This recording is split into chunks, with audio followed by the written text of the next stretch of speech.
మౌనం వీడారు. అసెంబ్లీకి వస్తానని చెప్తున్నారు. పార్టీ ఎల్పీ మీటింగ్ కూడా నిర్వహించారు. అయినా గులాబీ దళపతి శాసనసభ సమావేశాలకు హాజరవుతారా లేదా అన్న డైలమా కొనసాగుతూనే ఉంది.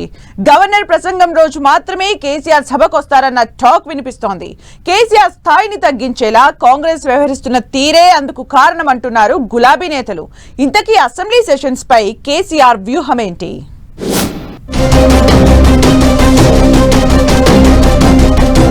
కేసీఆర్ అసెంబ్లీకి అటెండ్ అవుతారా లేదా? కేసీఆర్ సభకు వస్తే కార్నర్ చేసేందుకు కాంగ్రెస్ వ్యూహం. గవర్నర్ ప్రసంగం రోజు సార్ సభకు వస్తారంటున్న బీఆర్ఎస్.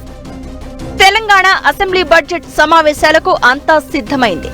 ఈసారి శాసనసభ సమావేశాలు హాట్ గా సాగే అవకాశం ఉందన్న చర్చ జరుగుతోంది. అయితే మాజీ సీఎం గులాబీ బాస్ కేసీఆర్ అసెంబ్లీ బడ్జెట్ సమావేశాలకు హాజరవుతారా లేదా అన్న ఉత్కంఠైతే కంటిన్యూ అవుతోంది. కేసీఆర్ సభకు వస్తారని బీఆర్ఎస్ నేతలు చెబుతున్నప్పటికీ సమావేశాలు అయిపోయే వరకు అసెంబ్లీకి అటెండ్ అవుతారా లేదా అన్న డైలమా కొనసాగుతోంది. గత అసెంబ్లీ సమావేశాల సమయంలో బడ్జెట్ ప్రవేశపెట్టిన రోజు మాత్రమే కేసీఆర్ సభకు హాజరయ్యారు. బడ్జెట్ ప్రసంగం పూర్తి కాకముందే అసెంబ్లీ నుంచి బయటకు వచ్చిన గులాబీ బాస్ అసెంబ్లీ మీడియా పాయింట్ లో మాట్లాడారు. ఆ తర్వాత అసెంబ్లీలో బడ్జెట్ పై జరిగిన చర్చలో పాల్గొనలేదు. అంతేకాదు ఆ తర్వాత అసెంబ్లీ వైపు రాలేదు కేసీఆర్. ఈసారి ఉభయ సభలను ఉద్దేశించి గవర్నర్ ప్రసంగం సందర్భంగా కేసీఆర్ అసెంబ్లీకి వస్తారని బీఆర్ఎస్ వర్కింగ్ ప్రెసిడెంట్ కేటీఆర్ చెప్పారు. అయితే కేవలం గవర్నర్ ప్రసంగం వరకే పరిమితం అవుతారా లేదా మొత్తం అసెంబ్లీ సెషన్ కి అటెండ్ అవుతారా అన్నదానిపై క్లారిటీ రావడం లేదు. మరోవైపు కేసీఆర్ సభకు వస్తే ఆయనను టార్గెట్ చేసేందుకు అధికార కాంగ్రెస్ పార్టీ సిద్ధంగా ఉందని తెలుస్తోంది.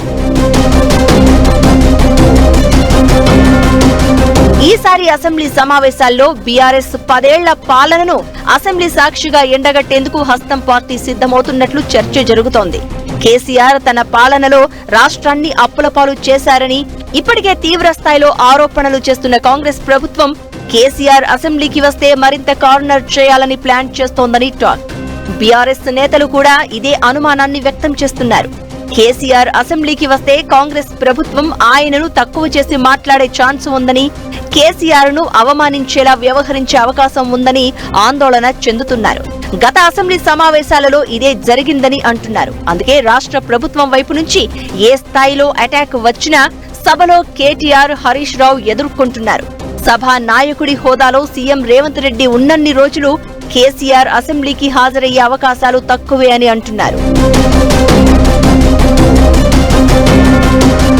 మాజీ సీఎం కేసీఆర్ సభకు వచ్చి సమాధానం చెప్పాలని అధికార పార్టీ వైపు నుంచి పట్టుబడుతున్న బాస్ అవసరం లేదంటూ తామే స్పందిస్తున్నారు కేటీఆర్, హరీష్. అయితే ఈసారి అసెంబ్లీ సెషన్ మొత్తం కేసీఆర్ హాజరవుతారా లేక అవసరం మేరకే సభకు వస్తారా అన్నది ఇప్పుడే చెప్పలేమని బీఆర్ఎస్ వర్కింగ్ ప్రెసిడెంట్ కేటీఆర్ చెప్తున్నారు. దీంతో పాత స్ట్రాటజీ ప్రకారమే బడ్జెట్ ప్రవేశపెట్టే రోజు మాత్రమే కేసీఆర్ సభకు హాజరవుతారన్న టాక్ వినిపిస్తోంది. ఒకవేళ కేసీఆర్ సభకు హాజరు కావద్దు అనుకుంటే మాత్రం బీఆర్ఎస్ ఎల్పీ లీడర్ గా మరో నేతను పెడతారని అంటున్నారు. కేటీఆర్, హరీష్ రావులలో ఒకరికి బీఆర్ఎస్ శాసనసభాపక్ష నేతగా అవకాశం కల్పిస్తారనే టాక్ వినిపిస్తోంది.